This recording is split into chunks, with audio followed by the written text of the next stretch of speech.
Here's a tip.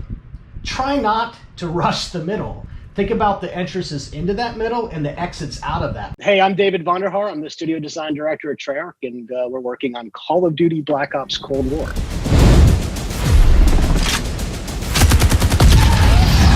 In Moscow, there's a lot of focus on the metro section of the map in the middle. Do you have any tips for players? When it comes to maps like Moscow that have these super strong central chokes, the tendency for every player on the planet is to run and gun straight into the middle and try to take it over. I would like to propose an alternative to the run and gun playstyle, which is run and be patient. So here's the tip.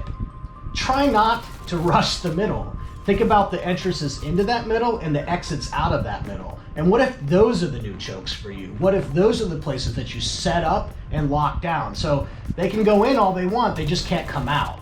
And then once you get that team wipe, now your team can press the center as a group. Trying to do that kind of thing on your own when you don't have guard points and check down lanes for every player, that's a suicide mission. Well, I have a favorite setup, and I have something really important to say. I will never tell you my secrets. No, it's the XM. The XM's the staple gun. You gotta have the XM. You have to have that thing. It's somewhere in your loadout. It's a good fallback go-to weapon. And I play a lot of things like Fire Team Dirty Bomb and Combined Arms, so I need a broader range of things I can switch to on the very short range to the very high range. But the XM, I think the XM4, right? The XM4 is something that is a constant staple.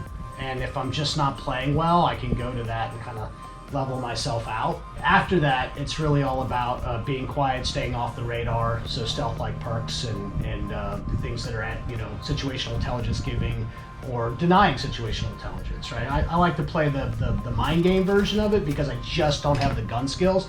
So it takes, I'm older than you. It takes a little bit of effort on my part.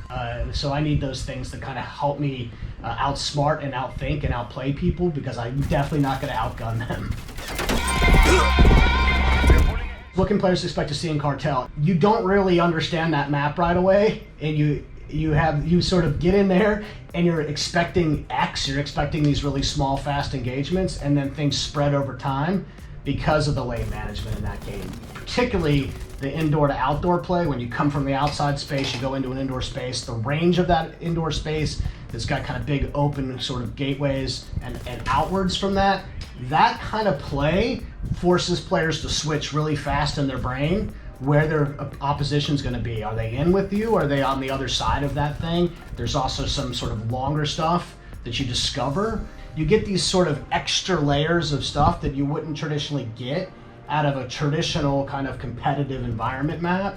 You get some extra stuff that I think really brings in other players. I think that's something about this game in general, not just Cartel, that I'm super excited about personally, is you've got everything from hardcore competitive 3-lane match structure stuff all the way up to longer range kind of battles and stuff that's for more deliberate or patient or sneaky players, and then sort of everything in between in one map, whereas traditionally you might be able to have a map that's one or the other, but then Cartel gives you opportunities to kind of find a way to put them both together.